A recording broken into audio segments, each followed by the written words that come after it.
कहानी की शुरुआत एक शोर शराबे से भरे पीसी जोन के अंदर होती है, जहां चारों तरफ सिर्फ कीबोर्ड के बजने की आवाजें आ रही थी। वहां बैठे कुछ लोग बड़े जोश में बात कर रहे थे कि क्या किसी ने ड्यून क्राफ्ट के नए कॉन्गी मैप को ट्राई किया है या नहीं। जैसा कि सब जानते हैं, ड्यून क्राफ्ट एक ऐसा जबरदस्त ऑनलाइन मल्टीप्लेयर गेम है जहां यूजर्स अपनी इमेजिनेशन से खुद के ड्यून्स क्रिएट करते हैं। तभी एक बंदा हैरानी से पूछता है, क्या तुम्हें अभी अभी इस मैप के बारे में पता चला है? तो दूसरा बड़े टशन में जवाब देता है कि वो तो सुबह सोकर उठते ही इस मैप पर फर्स्ट प्लेस हासिल कर चुका है। ये सुनते ही आसपास के बाकी गेमर्स के पसीने छूट जाते हैं। पास ही बैठे दो और गेमर्स आपस में फुसफुसा रहे थे कि वो मैप सच में इंसेन है और उसे बोन करना नामुमकिन जैसा है, क्योंकि वो बहुत ही ज्यादा हार्ड लेवल पर सेट किया गया है। बातचीत और बढ़ती है और दूसरा गेमर कहता है, भाई वो कांगी नाम का बंदा इंसान ही नहीं है। अब सब इसी सोच में डूबे थे कि आखिर हर बार नया मैप आते ही ये बंदा इतनी तेजी से नंबर 1 कैसे बन जाता है। शक इतना बढ़ चुका था कि एक आदमी ने तो यहां तक कह दिया कि ये पक्का कोई बॉट यूज करता होगा, वरना एक नॉर्मल इंसान के लिए ऐसा करना पॉसिबल ही नहीं है। लेकिन उन बेचारों को अंदाजा भी नहीं था कि जिस कांगी की वो इतनी बुराई कर रहे थे, वो ठीक उनके पीछे वाली सीट पर बैठकर अपना गेम एंजॉय कर रहा था। कांगी ने साफ साफ सुन लिया कि लोग उसे एक बॉट बुला रहे हैं। तभी एक आदमी उससे आकर पूछता है कि जब वो पागलों की तरह पैसा कमाता है तो फिर हमेशा इसी जगह पर बैठकर खाना क्यों खाता है। कांगी एक हल्की सी मुस्कान के साथ जवाब देता है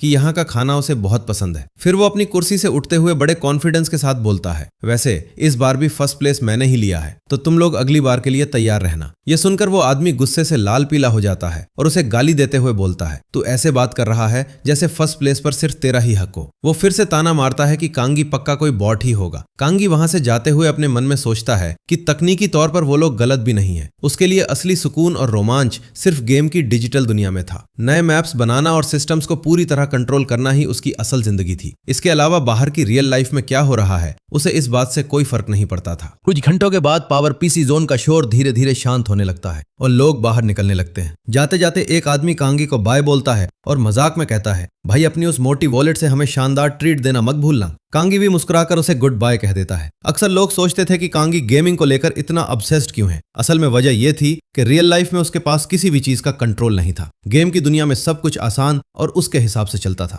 लेकिन असली दुनिया में हर छोटी चीज इम्पॉसिबल सी लगती थी। यहाँ तक कि सड़क किनारे खड़े उन पुराने टेलीफोन पोल्स को भी वो अपनी मर्जी से हिला तक नहीं सकता था। वो अक्सर सोचता था कि काश ये दुनिया भी एक गेम होती जहां वो बस एक माउस क्लिक से चीजों की शेप और साइज बदल देता। इन्हीं ख्यालों में खोया हुआ वो सड़क पार कर रहा था कि अचानक एक तेज रफ्तार ट्रक उसकी तरफ बढ़ता है। एक पल के लिए उसे लगा कि बस अब उसका अंत करीब है, लेकिन बाकी इसेकाई कहानियों की तरह यहाँ कोई एक्सीडेंट नहीं हुआ। ट्रक सही समय पर रुक गया, पर कांगी बुरी तरह डर चुका था। ट्रक ड्राइवर गुस्से में चिल्लाया, अंधा है क्या, देख के नहीं चल सकता? कांगी ने घबराते हुए सिग्नल की तरफ इशारा किया, जहां पैदल चलने वालों के लिए ग्रीन लाइट जल रही थी। उसने पलटकर ड्राइवर से कहा, भाई चिल्लाने से पहले सिग्नल तो देख लो। ड्राइवर हैरान रह गया कि लाइट इतनी जल्दी कब बदल गई। कांगी झंझलाहट के साथ सड़क पार कर गया और सोचने लगा कि काश वो असल जिंदगी को भी गेम की तरह अपनी पसंद से मॉडिफाई कर पाता। तभी अचानक पास की एक कंस्ट्रक्शन साइट पर एक भारी स्टील बार को पकड़े हुए रस्सी टूट गई। ऊपर से वर्कर जोर से चिल्लाया, सब हटो, नीचे से हटो। वो भारी स्टील बार सीधे एक छोटी बच्ची के ऊपर गिरने वाली थी, जो डर के मारे पत्थर जैसी जम गई थी। कांगी ने जैसे ही ये देखा, उसने बिना एक सेकंड गवाए उस बच्ची को जोर से धक्का दे दिया। धक्का लगने से बच्ची की बॉल हाथ से छूट गई और वो जमीन पर गिरकर कांपने लगी। लेकिन उसी पल वो भारी स्टील बार सीधे कांगी के ऊपर आ गिरा। कांगी वही खून के तालाब में लथपथ पड़ा था और धीरे धीरे उसका होश जवाब दे रहा था। मरते हुए उसके दिमाग में आखिरी ख्याल आया, देखा, यही है कड़वी रियल लाइफ। इसके बाद सब कुछ अंधेरे में डूब गया। अगली बार जब उसकी आंखें खुली तो उसे महसूस हुआ जैसे वो किसी अंतहीन काले वॉइड में तैर रहा हो। उसे समझ नहीं आ रहा था कि वो जिंदा है या मर चुका है। तभी सन्नाटे को चीरती हुई एक भारी आवाज आई, हेल ऑफ ऑब्लिवियन में तुम्हारा स्वागत है। कांगी के सामने एक खौफनाक और डरावना मॉन्स्टर खड़ा था। उसने कहा कि अब कांगी को असल हकीकत का सामना करना होगा। कांगी बुरी तरह घबरा गया और लड़खड़ाती आवाज में पूछा कि वो कौन है और ये हेल ऑफ ऑब्लिवियन क्या बला है। मॉन्स्टर ने ठंडे अंदाज में जवाब दिया, डेथ सिर्फ रीइंकार्नेशन का एक जरिया है। ये सुनकर कांगी सन्न रह गया। उस जीव ने आगे कहा कि वो उसे उसकी पुरानी यादें वापस देगा और फिर गरजते हुए बोला, ऑब्लिवियस वन, अपनी आंखें खोलो। कांगी की जैसे ही आंखें खुली, उसके गले से एक जोरदार चीख निकल गई। वो अब अपने पुराने शरीर में नहीं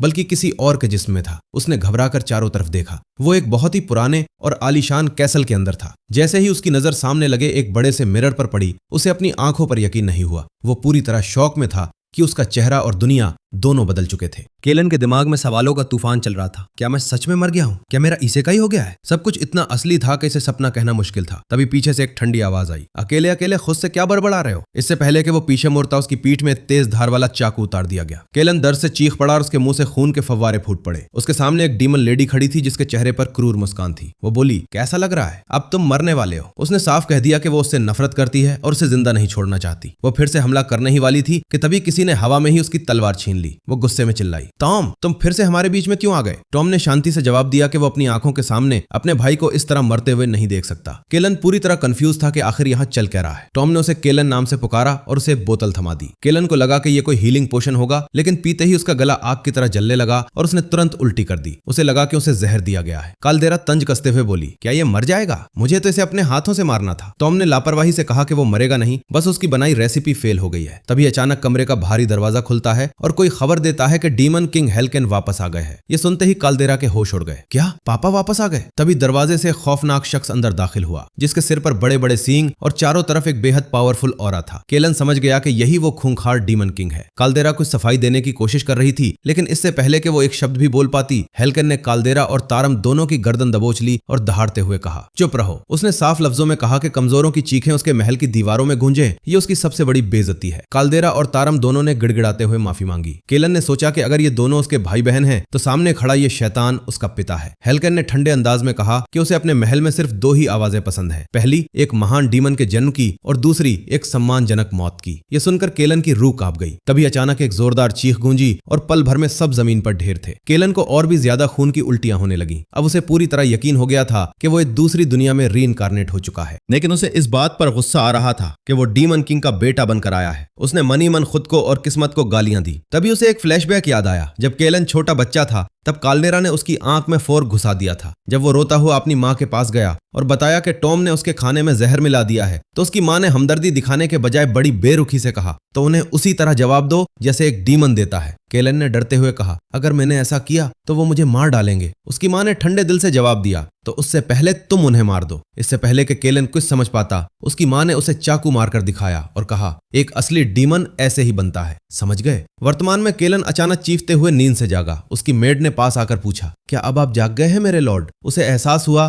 कि वो अब इसी शरीर का मालिक है। उसने देखा कि उसके सारे जख्म जादुई तरीके से ठीक हो चुके थे। उसके पास एक जबरदस्त रीजनरेशन एबिलिटी थी। उसकी मेड जिसका नाम रेन था, उसने बताया कि वो काफी देर तक सोता रहा और अब उसे फैमिली मील के लिए तैयार होना चाहिए। यह नौकरानी भी कम नहीं थी। वो केलन को काफी तुच्छ समझती थी। पुराने केलन की यादें उसके दिमाग में ताजा हुई। वो अपने भाई बहनों से इतना डरता था कि सब उसे नीचा दिखाते थे। यहां तक कि उसकी मेड भी उसका मजाक उड़ाती थी। जहां दूसरे भाइयों के सेवक उन्हें कपड़े पहनाते थे, वहीं रेन ने बस उसके सामने कपड़े फेंक दिए। हद तो तब हो गई जब मेड ने कहा कि आज उन्हें कंबल साफ करने हैं। केलन हैरान था क्योंकि ये काम तो नौकरों का था। वो नौकरानी इतनी बेलगाम थी कि वो उसी के बिस्तर पर सो जाती थी और उसकी चीजें तक अपने कमरे में रख लेती थी। नए केलन ने पुराने केलन की बुजदिली पर अपना सिर पीट लिया। उसकी मुट्ठी गुस्से से भिज गई। उसे एहसास हुआ कि ये केलन पूरी जिंदगी सिर्फ बुल्ली होता रहा है। उसने सोचा कि इस दुनिया में भी उसकी जिंदगी उसकी पिछली जिंदगी की तरह ही चुनौतीपूर्ण होने वाली है, जहां उसे खुद के हक के लिए लड़ना होगा। केलन ने अब एक कड़वी सच्चाई समझ ली थी। इस दुनिया में जो कमजोर दिखते हैं वो बेरहमी से मारे जाते हैं।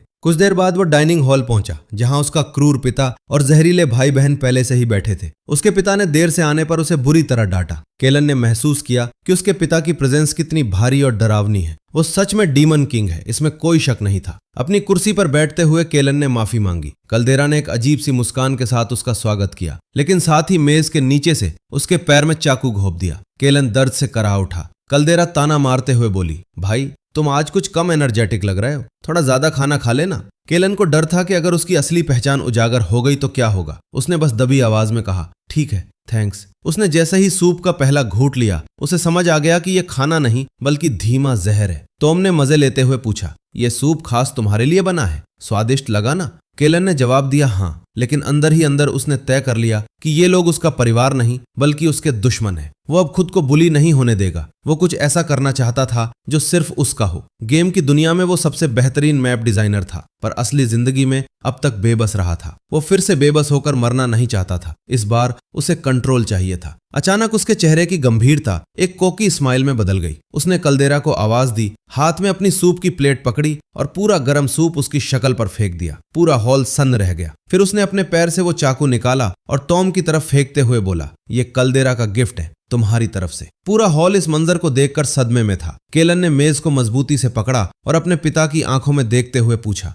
डीमंस को एक साथ बैठकर ऐसे खुश खुश खाना खाने की क्या जरूरत है? इससे पहले कि कोई कुछ कहता, उसने पूरी मेज पलट दी और दहाड़ा, अब से अपना खाना अकेले खाया करो। तीनों भाई बहन और पिता उसे देखते रह गए। केलन के अंदर प्रतिशोध की आग जल रही थी। महल के बाहर निकलते हुए उसे एक अजब सा सुकून महसूस हुआ। उसकी नौकरानी रेन सोच में पड़ गई कि उसके डरपोक मास्टर को आखिर हुआ क्या है। आधा मरा हुआ होने के बावजूद वो इतनी जल्दी ठीक कैसे हो गया? केलन को अपने शरीर में एक नई और रहस्यमयी ताकत महसूस हो रही थी। अब उसे पूरा यकीन हो गया था कि वो डीमन किंग का ही खून है। वो सोचने लगा कि अगर उसका ये हाल है तो खुद डीमन किंग की असली शक्ति कितनी भयानक होगी। तभी रेन ने याद दिलाया कि उसकी डिमोनिक पावर की क्लास का समय हो गया है। केलन ने पलटकर उसे तीखी नजरों से देखा और कहा, मुझे पता है और आइंदा मुझे आदेश देने की कोशिश मत करना। मेड का चेहरा पीला पड़ गया। उसे समझ नहीं आया कि ये वही डरपोक केलन है या कोई और। केलन को याद आया कि ये क्लास उसकी सबसे बुरी यादों में से एक थी, जहां उसे हमेशा प्रताड़ित किया जाता था। पर इस बार उसने ठान लिया था कि वो भागेगा नहीं। क्लास पहुंचते ही इंस्ट्रक्टर ने बताया कि आज कल्देरा और टॉम मौजूद नहीं रहेंगे। पुरानी यादें उसे तंग कर रही थी कि कैसे वो हमेशा कहता था, मैं नहीं कर सकता। तभी एक लाल बालों वाला डीमन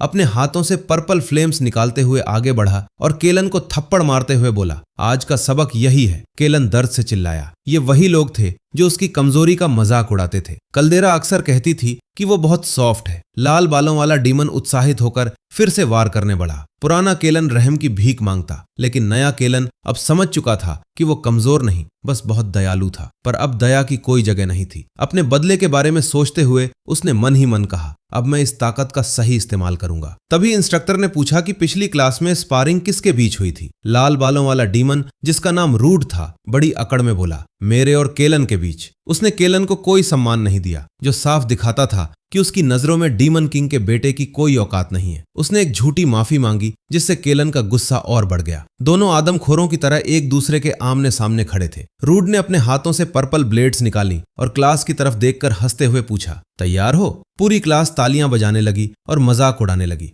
आज फिर यंग मास्टर पिटेंगे क्या? अरे भाई, थोड़ा हल्का मारना वरना रोने लगेगा। केलन का खून खौल उठा। उसे अपनी पिछली जिंदगी याद आई, जहां उसके पास न पैसा था न ताकत, लेकिन अब वो सब अतीत था। अचानक केलन के शरीर से एक ऐसी भयानक और काली ऑरा फूटी कि पूरी क्लास का दम घुटने लगा। रूड उसके माना को देखकर कांपने लगा। क्या ये सच में वही केलन था? दबाव इतना ज्यादा था कि रूड की टांगें जवाब देने लगी। केलन ने ठंडे और बर्फीले लहजे में कहा, मैं तुम्हारे साथ इजी जाऊंगा। तुम्हें बस एक ही हिट लगेगी और फिर सीधे मौत। इससे पहले कि रूड कुछ समझ पाता, केलन का एक जोरदार मुक्का उसके जबड़े पर पड़ा। दांत हवा में तिनकों की तरह उड़ गए और रूड दूर जाकर जमीन पर ढेर हो गया। ये वाकई में इस साल का सबसे सेटिस्फाइंग पंच था। सबकी बोलती बंद हो गई। इंस्ट्रक्टर ने घबराकर पूछा, क्या वो मर गया? रूड का चेहरा सूज चुका था और वो ठीक से बोल भी नहीं पा रहा था। केलन उसके पास गया और उसके कान में वही शब्द कहे जो उसे जिंदगी भर याद रहेंगे, डीमन किंग के बेटे से ऐसी जबान लड़ाने की हिम्मत कैसे हुई तुम्हारी? रूड कांपते हुए गिड़गिड़ाया, माफ कर दीजिए सर केलन। केलन ने उसे आखिरी चेतावनी दी कि दोबारा ऐसी गलती की तो नतीजा मौत होगा। पूरी क्लास सन्न थी। उन्हें अपनी आंखों पर यकीन नहीं हो रहा था। केलन ने थरथराते हुए टीचर से कहा कि क्लास जारी रखे। टीचर इतना डर गया था कि उसके मुंह से आवाज तक नहीं निकली। रेन भी ये सब देख रही थी, पर इस बार वो डर के साथ साथ केलन के लिए फिक्रमंद भी थी। उसे साफ दिख रहा था कि उसका मास्टर पूरी तरह बदल चुका है और ऊपर बालकनी से खुद डीमन किंग ये सारा नजारा देख रहा था। उसकी आंखों में एक अजीब सी चमक थी। महल के दूसरे कोने में कल्देरा के गुस्से की आग ठंडी होने का नाम नहीं ले रही थी। वो पागलों की तरह चिल्ला रही थी कि वो उस जलील सूप वाली बात के लिए केलन को कभी माफ नहीं करेगी। उसने टॉम को भी नहीं बख्शा और उस पर भड़कते हुए कहा कि उसने उस कमजोर को रोकने की कोशिश क्यों नहीं की। टॉम ने उसे शांत रहने को कहा और याद दिलाया कि उसे अपने इलाज पर ध्यान देना चाहिए, क्योंकि कल्देरा के पास केलन जैसी रीजनरेशन पावर नहीं है जो पल भर में जख्म भर दे। कल्देरा को यह बात बर्दाश्त नहीं हो रही थी कि आखिर पूरे परिवार में सिर्फ उस डरपोक के पास ही इतनी तगड़ी हीलिंग पावर क्यों है। तभी टॉम को वो मंजर याद आया जब केलन ने पूरी मेज पलट दी थी। उन तीनों के लिए उस पल पर यकीन करना अब भी मुश्किल था, लेकिन सबसे हैरान करने वाली बात यह थी कि उस वक्त उनके पिता यानी डीमन किंग पहली बार मुस्कुराए थे। यह देखकर टॉम के होश उड़ गए थे, क्योंकि उनके पिता किसी मामूली बात पर खुश नहीं होते। कल्देरा को जब यह पता चला तो उसका खून खौल उठा। उसे उम्मीद नहीं थी कि उनके पिता उस फालतू लड़के की बदतमीजी पर मुस्कुराएंगे। टॉम समझ चुका था कि अब यह मामला नॉर्मल नहीं रहा। उसने कॉल्डेरा को कड़वी हकीकत समझाते हुए कहा कि अब उन्हें आपसी लड़ाई छोड़कर हाथ मिलाना होगा ताकि वे मिलकर केलन का खेल खत्म कर सके, इससे पहले कि वो पिता की नजरों में और ज्यादा ऊपर चढ़ जाए। इधर केलन अपनी क्लास में पुरानी तस्वीर को देखकर दंग रह गया। इंस्ट्रक्टर ने बताया कि ये पिछले डीमन किंग तुर्क कडो हैं। केलन ने मन ही मन सोचा कि वो वाकई किसी भयानक राक्षस जैसा दिखता है। इंस्ट्रक्टर ने समझाया कि सर तुर्क अपने समय के सबसे शक्तिशाली योद्धा थे, लेकिन हेवन गिल्ड की एक कायरता भरी साजिश ने उनकी जान ले ली। तब से ये लालची गिल्ड्स हमारे राज्य को चारों तरफ से घेरे हुए हैं। केलन को अपनी पुरानी यादें ताजा हो गईं। इन्हीं गिल्ड्स के डर की वजह से वो कभी महल की दीवारों से बाहर नहीं निकल पाया था। उसे लगता था कि वो यहाँ सड़ते सड़ते ही मर जाएगा। तभी क्लास में आवाज गूंजी कि सबको डीमन किंग की मदद के लिए तैयार रहना चाहिए, और केलन की आंखों में पहली बार बदले की एक चमक दिखी। क्लास खत्म होने के बाद केलन महल की छत पर बैठा था। उसे पता था कि अगर उसे जिंदा बचना है तो यहाँ से निकलना ही होगा। उसने अपनी नौकरानी रेन को पास बुलाया और याद दिलाया कि डीमन किंग 3 दिन में महल से बाहर जाने वाले हैं। केलन ने रेन को महल की एक ऐसी कमजोरी बताई जो किसी ने नहीं सोची थी। यहाँ कोई मैप आर्किटेक्ट नहीं था जो जंग के मैदान की बनावट का फायदा उठा सके।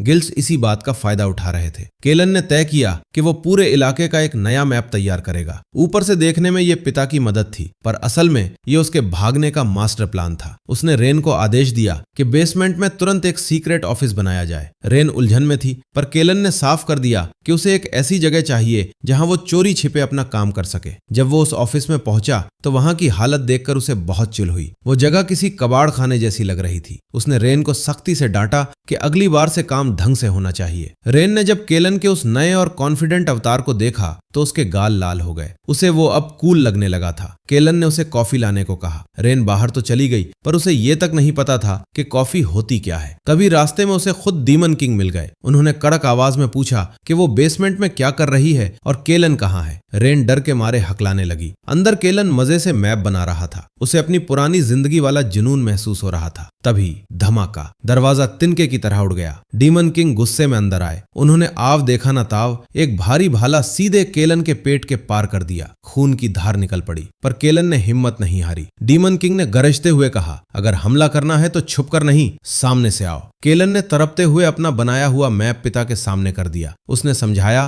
कि बाहरी इलाके की बनावट हमारे खिलाफ है, और अगर इस मैप के हिसाब से इसे बदल दिया जाए तो हम गिल्ड्स को आसानी से कुचल सकते हैं। डीमन किंग सन्न रह गए। उन्होंने भाला बाहर निकाला और पूछा कि यह सब छुपकर क्यों किया। केलन ने जवाब दिया, क्योंकि आप मुझे कभी इसकी इजाजत नहीं देते। मैं आपका बेटा हूं और मैं उन गिल्ड्स को धूल चटाने में आपकी मदद करना चाहता हूं। डीमन किंग की पैनी नजरें केलन को चीर रही थी, लेकिन केलन ने अपनी पलक तक नहीं झपकाई। बाहर खड़ी रेन डर के मारे कांप रही थी। उसने सोचा, क्या मेरे मास्टर पागल हो गए? ग्रेट डीमन किंग से इस तरह बात करना साक्षात मौत को बुलावा देना है। तभी हेल्कन की भारी आवाज गूंजी, तुम्हें कितना समय लगेगा? सीएलन ने बस इतना कहा, माफ कीजिए। डीमन किंग ने अपना सवाल फिर दोहराया, इस मैप को पूरा करने में तुम्हें कितने दिन लगेंगे? सीएलन समझ गया कि उसके पिता ने मैप की अहमियत को पहचान लिया है। उसके चेहरे पर एक आत्मविश्वास भरी चमक आई और वो बोला, 5 दिन काफी होंगे। डीमन किंग ने तंज कसते हुए कहा, हेवन की सेनाएं 3 दिन में दोबारा हमला कर देंगी। तब तक तुम्हारा ये नक्शा महज एक रद्दी का टुकड़ा बन जाएगा। केलन ने बिना विचलित हुए शांति से कहा, 5 दिन नहीं पिताश्री, 5 घंटे। ये सुनकर डीमन किंग जैसा शक्तिशाली योद्धा भी चौंक गया। केलन ने बात जारी रखी, 3 दिनों के भीतर कंस्ट्रक्शन पूरा हो जाएगा और हम युद्ध के लिए पूरी तरह तैयार होंगे। उसने निडर होकर रिक्वेस्ट की कि इस पूरे ऑपरेशन की कमान उसे सौंप दी जाए। डीमन किंग उसे गौर से देखता रहा। उसे वो जवाब मिल गया था जिसकी तलाश उसे बरसों से थी। उसने एक हल्की सी मुस्कान के साथ कहा, मैप पूरा करो। लेकिन जाते जाते उसने अपनी खौफनाक आवाज में चेतावनी दी, अगर ये सब सिर्फ कोरी बातें निकली तो मैं तुम्हें और तुम्हारे इस मैप को एक साथ चीर डालूंगा। केलन के मुंह से सिर्फ एक शब्द निकला,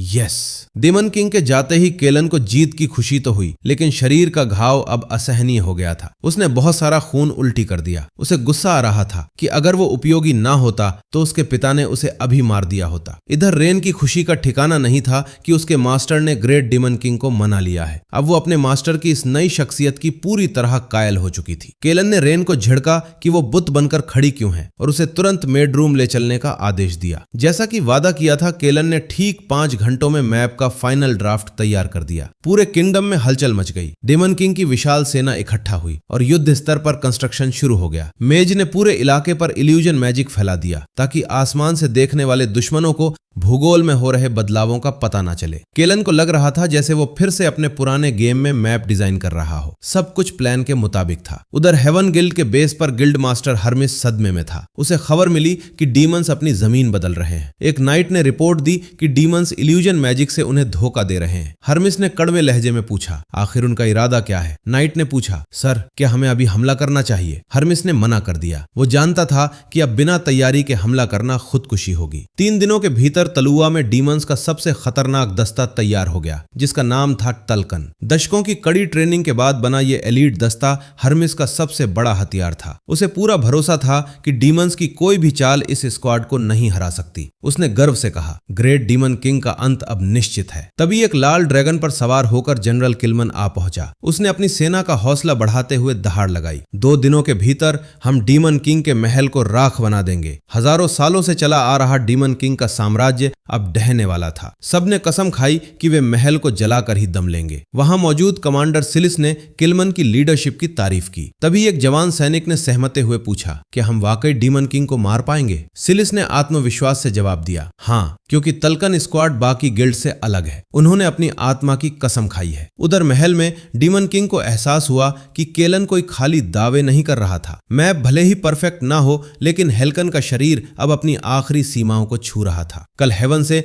अंतिम जंग होने वाली थी। केलन मैदान में खड़ा होकर सबको तेज काम करने का हुक्म दे रहा था। उसके दिल में एक अजीब सा एहसास था। ये गेम से बहुत अलग था, क्योंकि यहाँ वो हकीकत में जमीन को अपनी मर्जी से मोड़ रहा था। इंतजार की घड़ियां खत्म हुई और अगले दिन युद्ध का आगाज हो गया। हेवन की सेना उत्साहित थी, क्योंकि तलकन दस्ता उनके साथ था। हर्मिस ने उनका स्वागत किया और जनरल किलमन ने युद्ध की घोषणा कर दी। इससे पहले कि वे आगे बढ़ते, अचानक आसमान में एक रहस्यमयी नीली रोशनी चमकी। हर्मिस हक्का बक्का रह गया। जनरल किलमन चिल्लाया, ये क्या हो रहा है? ये एक सरप्राइज अटैक है, सब डिफेंसिव फॉर्मेशन में आओ। लेकिन शब्द खत्म होने से पहले ही एक भयानक विस्फोट हुआ। सैनिकों की चीखों से मैदान गूंज उठा। धुएं के गुबार के बीच से एक काली परछाई उभरने लगी। जब धुआं छटा तो सबके पैरों तले जमीन खिसक गई। डीमन किंग हेल्कन खुद वहां खड़ा था। असल में केलन ने वो बैरियर हटा दिया था जो हेवन के जासूसी मैजिक को डीमन किंगडम पर फोकस करने देता था। अब हेल्कन बिना किसी को पता चले कहीं भी टेलीपोर्ट कर सकता था। हेल ने पहले ही तय कर लिया था कि वो दुश्मन के बेस में घुसकर एक एक को खत्म करेगा। कॉल्डेरा और टॉम ने उसे रोकने की कोशिश की थी कि यह खतरनाक हो सकता है, लेकिन हेल के गुस्से के सामने उनकी एक ना चली। जनरल किलमन ने माना कि वे पूरी तरह फंस चुके हैं, लेकिन उसने कसम खाई कि वो डीमन किंग को इस गुस्ताखी का मजा चखाएगा। उसने टोकन स्क्वाड को फुल अटैक का हुक्म दिया। डीमन किंग की आंखों में प्रलय की आग जल रही थी। फिर एक और भयानक विस्फोट हुआ। केलन एक ऊंची इमारत की छत पर खड़ा होकर यह सारा मंजर देख रहा था। उसने एक ठंडी मुस्कान के साथ सोचा, सब कुछ प्लान के मुताबिक है। फिर उसने अपनी पूरी ताकत से दहाड़ लगाई। तैयारियां पूरी हो चुकी हैं। डीमंस आक्रमण। डीमंस की सेना ने ऐसी गर्जना की कि पूरा हेवन गिल्ड कांप उठा। स्वर्ग की सेना अब डीमन किंग की शक्ति के आगे पूरी तरह बेबस होने वाली थी। कीलन ने ऊपर छत से यह सब देखते हुए अपनी मुट्ठियां कस लीं। सब कुछ उसके प्लान के मुताबिक जा रहा था। तभी सन्नाटे को चीरती हुई एक आवाज आई, ये तुम्हारे प्लान के हिसाब से अब और नहीं चलेगा। कीलन चौंक गया। उसके पीछे टॉम और कॉल्डेरा खड़े थे। कॉल्डेरा की आंखों में नफरत थी। वो बोली, अगर तुमने अपनी हद पार ना की होती तो हमें ये सब करने की जरूरत नहीं पड़ती। कीलन को संभलने का मौका भी नहीं मिला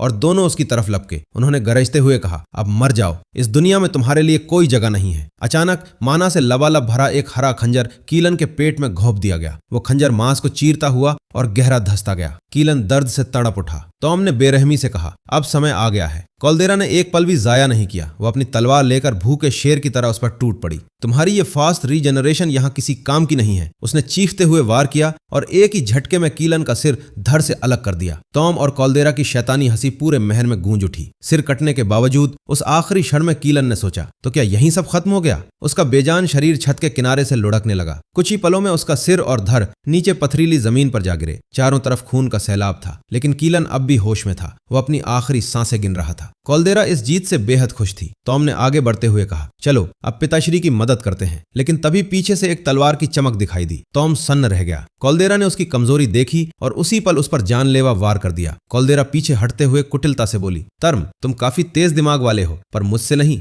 टॉम ने गौर से देखा। वो खंजर उनकी माँ का पवित्र हथियार था, जिसे छूना भी उन्हें सख्त मना था। कॉल्डेरा ने तर्क दिया, हम डीमंस हैं और यहाँ किसी नियम की कोई परवाह नहीं करता। हथियार इस्तेमाल करने के लिए ही बनते हैं। टॉम को यकीन नहीं हो रहा था कि उसकी अपनी बहन उसे मारना चाहती है। कॉल्देरा ने बर्फीले सर में कहा, अगर मैं तुम्हें यहीं खत्म कर दूं तो मैं अकेली वारिस बचूंगी। यह सुनते ही टॉम का गुस्सा फूट पड़ा और वो उसे जान से मारने के इरादे से सीधे उस पर टूट पड़ा। कॉल्देरा ने हंसते हुए जवाब दिया, यह लड़ाई उसी पल खत्म हो गई थी जब मेरे खंजर ने तुम्हें छुआ था। अब बस मर जाओ। दोनों के बीच एक बार फिर भयंकर टकराव हुआ। इधर नीचे कीलन का सिर भले ही धड़ से अलग था, पर वो अपनी जादुई आंखों से छत पर मची तबाही देख पा रहा था। उसने सोचा, ये लोग कितने ज्यादा डिमोनिक हो सकते हैं। ये तो बिल्कुल वैसा ही है जैसा मैंने सोचा था। उसने अपनी आंखें मूंद ली और बिल्कुल शांत हो गया। तभी उसके शरीर से एक रहस्यमयी लाल रोशनी निकलने लगी और उसका धड़ उस गुप्त छेद में गिर गया जिसे रेन ने पहले ही बना रखा था। नीचे रेन खौफ से कांप रही थी। उसने कांपते हाथों से कीलन का सिर उठाया और उसके धड़ को खींचकर पास लाई। उसने पूरी ताकत लगाकर सिर को धड़ से जोड़ने की कोशिश की। इसी बीच डीमंस का मुख्य दस्ता सीक्रेट पाथवे से हेवन की सेना पर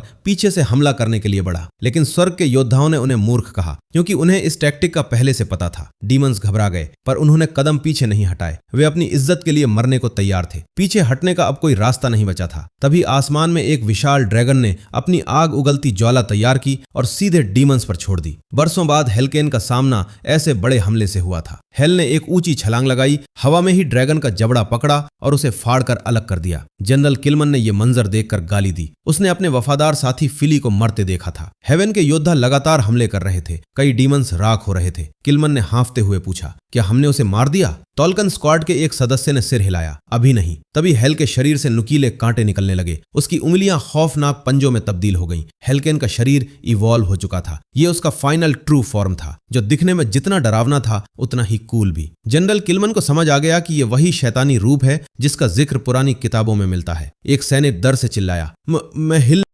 हिल नहीं पा रहा हूं। सिलिस ने हिम्मत जुटाते हुए आदेश दिया, फोकस रखो, डर को खुद पर हावी मत होने दो। जनरल किलमन खुद को कांपने से नहीं रोक पा रहा था। उसे अंदाजा था कि डीमन किंग का यह रूप सबके दिल दहला देगा। हेल्कन को सेलन के प्लान की एक कमी पता थी। वे दुश्मन के सेंटर तक तो पहुंच गए थे, लेकिन बाहर निकलने का कोई रास्ता नहीं था। पर डीमन किंग को भागने की चिंता नहीं थी। उसे भरोसा था कि सेलन ने कुछ न कुछ सोच रखा होगा, और वैसे भी वो सबको यही खत्म करने का मन बना चुका था। किलमन ने अपनी सेना को आखिरी आदेश दिया, सब कुछ दांव पर लगा दो, अपनी जान की परवाह मत करो। उसने एक भयानक एक्सप्लोजन किया। इधर काल कोठरी के अंधेरे में रेन अब भी सेलन का कटा हुआ सिर और धड़ थामे सिसक रही थी। उसका पूरा वजूद डर से जमा हुआ था। उसे एक पुरानी याद आई जब उसने सेलन की कटी हुई बांह देखी थी और सेलन ने मजाक में कहा था, आदत डाल लो। अचानक सेलन की आंखें खुली। मुझे सच में लगा कि मैं इस बार मर जाऊंगा। उसने महसूस किया कि उस जहरीले खंजर ने उसकी रिकवरी को धीमा कर दिया था, पर वो बच गया था। रेन की आंखों से खुशी के आंसू बह निकले और उसने कड़ाके से सेलन को गले लगा लिया। मुझे लगा आप चले गए। हमारा प्रो गेमर वर्जन यह देखकर शर्म से पानी पानी हो गया। उसने खुद को धीरे से छुड़ाया और कहा, मैं अभी नहीं मरने वाला। फिर उसने एक गहरा निर्णय लिया। उसने रेन के साथ अपना सर्वेंट कॉन्ट्रैक्ट हमेशा के लिए तोड़ दिया। इस क्षण से मैं तुम्हें आजाद करता हूं। अब अपनी जिंदगी अपनी मर्जी से जियो। रेन हक्की बक्की रह गई। उसे बचपन की वो बात याद आई जब सेलन ने कहा था, तुम मेरी नौकरानी नहीं, मेरी पहली दोस्त बनोगी। रेन फूट फूट कर रोने लगी और चिल्लाई, मुझे भी अपने साथ ले चलो। केलन ने बिना पीछे मुड़े सख्त आवाज में कहा, मेरे पीछे मत आओ। लेकिन रेन की जिद के आगे उसे रुकना पड़ा। केलन ने झिझकते हुए कहा, तुम सिर्फ मेरे रास्ते की रुकावट बनोगी। उधर युद्ध के मैदान में तबाही का मंजर था। जनरल किलमन ने लहूलुहान हेल्कन को देखा, जिसके दोनों हाथ कट चुके थे। किलमन को समझ नहीं आ रहा था कि इतना घातक घायल होने के बाद भी ये मॉन्स्टर खड़ा कैसे है। उसे पहली बार एहसास हुआ कि ग्रेट डेमन किंग का रुतबा क्या होता है। किलमन हताश हो गया। उसे पता था कि वो जीत नहीं सकता। उसने मन ही मन स्वीकार कर लिया कि कोई भी इंसान इस डिजास्टर को नहीं रोक सकता। हेल्कन ने चारों तरफ अपनी धुंधली नजरों से देखा। हेवन की सेना लगभग खत्म हो चुकी थी, लेकिन उसके अपने वफादार सिपाही भी मिट्टी में मिल चुके थे। उसने अपने बच्चों टॉम, काल्देरा और केलन के बारे में सोचा, पर वे कहीं नजर नहीं आए। उसने खुद को दिलासा दिया, ये लड़ाई शुरू से ही मेरी अकेले की थी। उसके शरीर में आखिरी कतरा माना बचा था और उसी के साथ सब कुछ खत्म होने वाला था। तभी पूरा इलाका एक विशाल धमाके से दहल उठा। वापस केलन और रेन पर आते हैं, जो जान बचाकर लगातार भाग रहे थे। केलन को आखिरकार वो एग्जिट दिख गया जहां से वो महल की जासूसी नजरों से बाहर निकल सकता था। वो आजादी के बेहद करीब था, लेकिन तभी रेन ने उसे झटके से रोका। रुकिए! अचानक हवा को चीरता हुआ एक हमला हुआ। किस्मत से रेन ने तुरंत शील्ड बना ली और हमला ब्लॉक हो गया। उसकी शंका सही निकली, क्योंकि हवा में खून की तीखी गंध तैर रही थी। वहां छिपे इंसानों ने सोचा कि हेल्कन आखिरकार एक पिता ही निकला, जो अपने बच्चों को यहां से भगाने की कोशिश कर रहा है। उन्हें यकीन था कि वह यहीं कहीं छिपे होंगे। केलन को तब बड़ा झटका लगा जब उसे समझ आया कि इस गुप्त रास्ते पर पहले से ही एक जासूसी टीम तैनात थी। इसका मतलब था कि इंसानों को उसके कंस्ट्रक्शन प्लान के बारे में शुरू से ही पता था। इंसानों ने कसम खा ली थी कि वे डीमन किंग के खानदान के एक भी चिराग को जिंदा नहीं छोड़ेंगे। हमला तेज हो गया। रेन ने हमलों को रोकते हुए चिल्लाकर कहा, मैं इन्हें रोकती हूँ, तुम यहाँ से भाग जाओ। केलन सन्न रह गया। तुम अकेले क्या करोगी? रेन ने याद दिलाया, मैं आपकी सेवक हूँ, मेरा धर्म आपकी रक्षा करना है। केलन जानता था कि रेन को सिर्फ बेसिक डिफेंस मैजिक आता है। उसे समझ आ गया कि रेन अपनी जान कुर्बान करने वाली है। जब केलन अपनी जगह से नहीं हिला तो रेन ने मुड़कर उसे देखा और चीखी, जल्दी जाओ। अचानक केलन ने उसका कंधा पकड़ा और उसे एक तरफ धकेल दिया। उसने मजाक और गुस्से के मिले जुले अंदाज में कहा, इतनी स्ट्रांग बनने की हिम्मत कैसे हुई तुम्हारी? रेन हैरान थी। केलन बोला, अगर मेरे साथ आना है तो कम से कम मेरी आंखों के सामने मरना, वरना मुझे बहुत गुस्सा आता है। इंसान हंसने लगे। कितना बड़ा बेवकूफ है। उन्होंने सोचा कि एक कमजोर डीमन के लिए उनका मिडिल क्लास मैजिक काफी है। केलन हमेशा से डरपोक माना जाता था, इसलिए गिल्ड के पास उसकी ताकत की जो भी जानकारी थी वो सब गलत साबित होने वाली थी। केलन ने उनके हमले को एक ही वार में काट दिया। रेन की आंखें फटी की फटी रह गईं और इंसानों को अपनी आंखों पर यकीन नहीं हुआ। उनके रिकॉर्ड्स के हिसाब से केलन की माना इतनी नहीं हो सकती थी। केलन बिजली की गति से आगे बढ़ा, एक इंसान का सिर पकड़ा और उसे जमीन पर दे मारा। उसने इतनी भारी मात्रा में माना छोड़ी कि वो आदमी उसके नीचे दबकर कराहने लगा। केलन ने ठंडे और जानलेवा स्वर में कहा,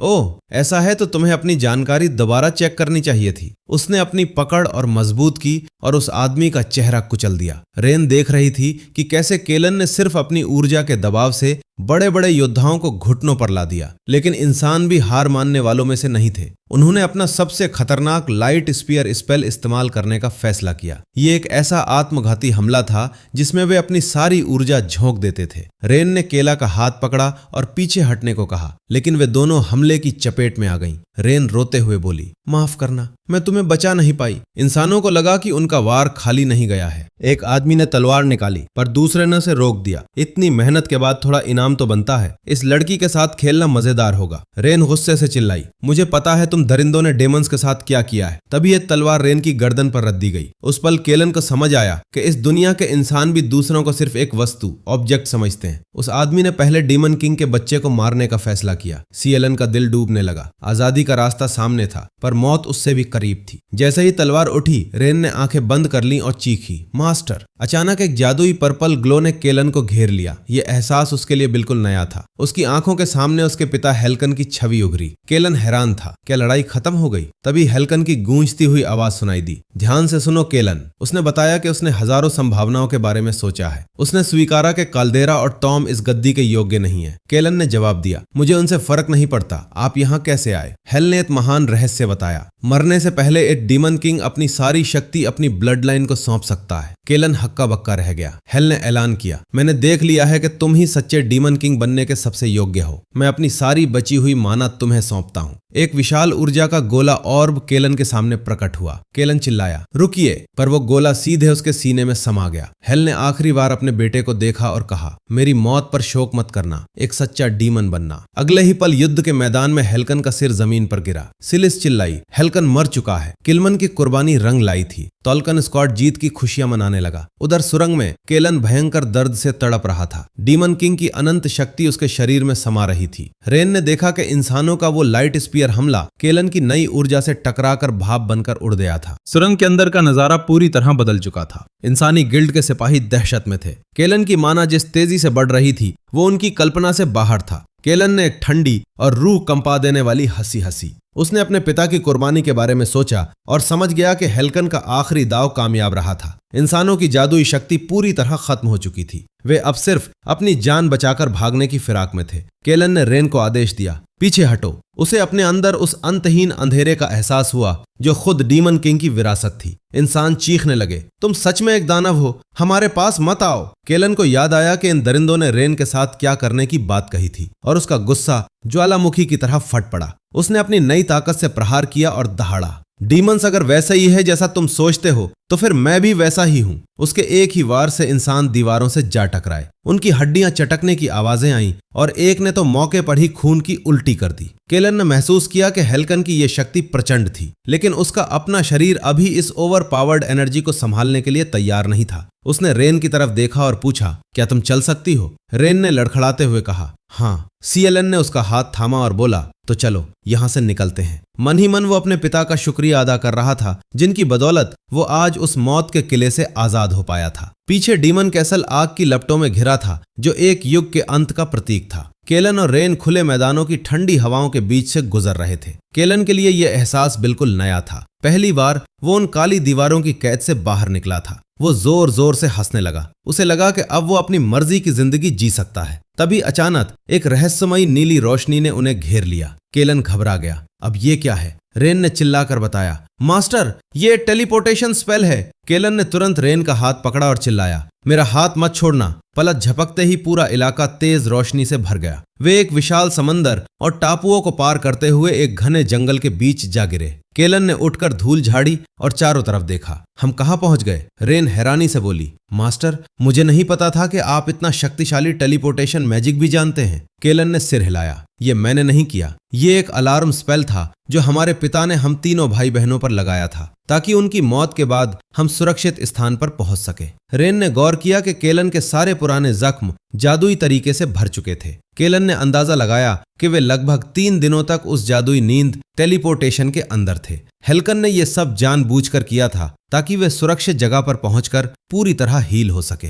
रेन दंग रह गई। तो ये स्पेल सुरक्षा और इलाज दोनों था। उसे एहसास हुआ कि डीमन किंग आखिरी वक्त तक एक पिता का फर्ज निभा रहे थे। उसने धीरे से पूछा, तो क्या सच में किंग अब नहीं रहे? केलन ने भारी मन से कहा, हाँ, और अब हमें आगे बढ़ना होगा। रेन ने तुरंत घुटनों पर बैठकर वदा किया, मास्टर, अब आप ही अगले डीमन किंग बनने के हकदार हैं। जब तक आप गद्दी पर नहीं बैठते, मैं आपकी परछाई बनकर साथ रहूंगी। केलन को लगा कि रेन कुछ ज्यादा ही उत्साहित हो रही है, लेकिन उसने मना नहीं किया क्योंकि उसे एक वफादार साथी की जरूरत थी। तभी रेन के चेहरे पर चिंता की लकीरें उभरी। रुकिए, मैं इस जगह को पहचानती हूँ। ये जादुई देश अरसल है। ये वही देश था जहाँ डीमंस को खत्म करने के लिए सबसे बेहतरीन योद्धाओं को ट्रेनिंग दी जाती थी। सामने एक बड़ा बैनर लगा था, डीमन किंग हेल्कन पराजित हो चुका है, तालुआ की रोशनी अमर है। केलन घबरा गया। अगर यहाँ हमें पहचान लिया गया तो खेल खत्म हो जाएगा। रेन ने तुरंत ट्रांसफॉर्मेशन मैजिक का इस्तेमाल करने की सलाह दी। देखते ही देखते रेन ने खुद को एक बेहद खूबसूरत और संभ्रांत महिला में बदल लिया।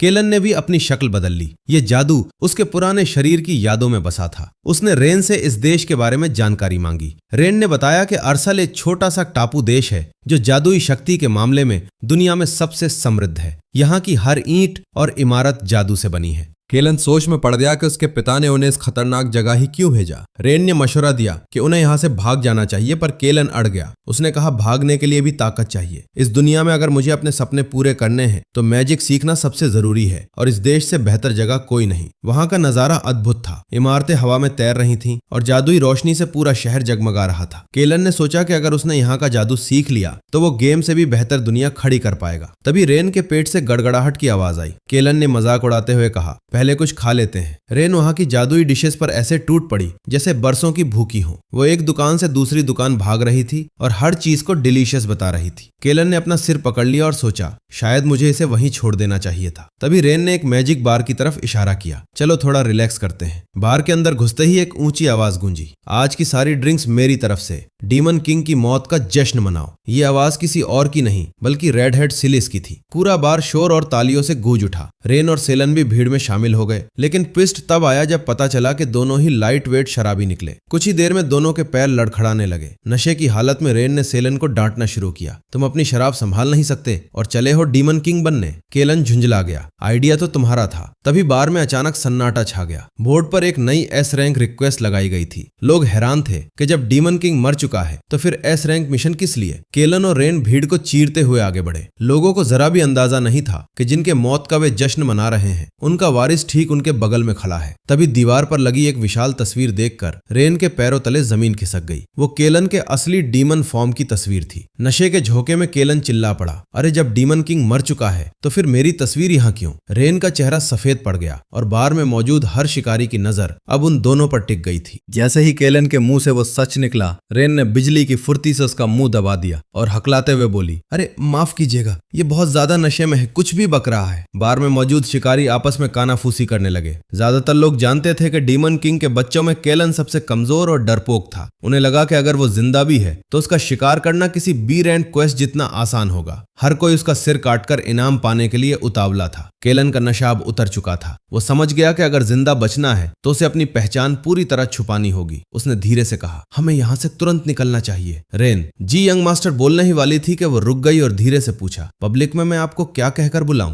केलन ने कुछ पल सोचा और कहा, मुझे चू बुलाओ। रेन अपनी हंसी नहीं रोक पाई। ये कैसा अजीब नाम है, पर केलन अड़ गया, बस यही बुलाओ। रेन ने चेतावनी दी कि लोगों को जल्दी ही पता चल जाएगा कि वो अब भी अलाइव है। तभी अचानक उनके रास्ते में एक दीवार की तरह सिलिस खड़ी हो गई। उसकी आंखों में एक अजीब सी चमक थी। उसने पूछा, क्या वो एस रैंक क्वेस्ट सच है? क्या डीमन किंग का वारिस वाकई जिंदा है? रेन ने घबराते हुए हामी भरी। केलन को याद आया कि इस औरत को होप ऑफ अर्सल कहा जाता है, जिसका मतलब था कि ये कोई मामूली जादूगरनी नहीं है। सिलिस ने चिढ़ते हुए कहा, तो वो बुज़दिल अब भी जिंदा है? केलन ने बहुत ही साधारण बनकर जवाब दिया, पर सुना है वो केलन तो बहुत कमजोर था। रेन ने भी बात बनाई, हाँ, उसके जिंदा होने से क्या ही फर्क पड़ता है। सिलिस ने उन दोनों को गौर से देखा, फिर अचानक बड़ी बेतकल्लुफी से उन दोनों के कंधों पर हाथ रख दिया। वो मुस्कुराई, क्या वाकई उसके जिंदा होने से कोई फर्क नहीं पड़ता? केलन पूरी तरह अलर्ट हो गया। सिलिस ने उनके करीब आकर फुसफुसाया, मैंने शुरू में ही गौर किया था, तुम दोनों की स्मेल थोड़ी अजीब है। रेन का दम घुटने लगा। उसे लगा कि उनकी पोल खुल चुकी है, लेकिन तभी सिलिस खिलखिलाकर हंस पड़ी, लगता है तुम दोनों हफ्तों से नहाए नहीं हो। चलो मेरे घर, वहां तुम दोनों फ्रेश हो जाना और हम साथ में कुछ और ड्रिंक्स लेंगे। केलन और रेन सन्न रह गए, पर मना करने का कोई रास्ता नहीं था। सिलिस के आलीशान घर के अंदर केलन एक गर्म हॉट स्प्रिंग के पानी में बैठा था। वहां का नजारा बेहद शानदार था। बेहतरीन चाय और ऐसे जादुई स्नैक्स जो उसने कभी नहीं चखे थे। उसने सोचा, क्या ये सब जादू से बना है? काश मेरी इसेकाई लाइफ हमेशा ऐसी ही होती। उसे पहली बार इस नई दुनिया में सच में सुरक्षित महसूस हुआ।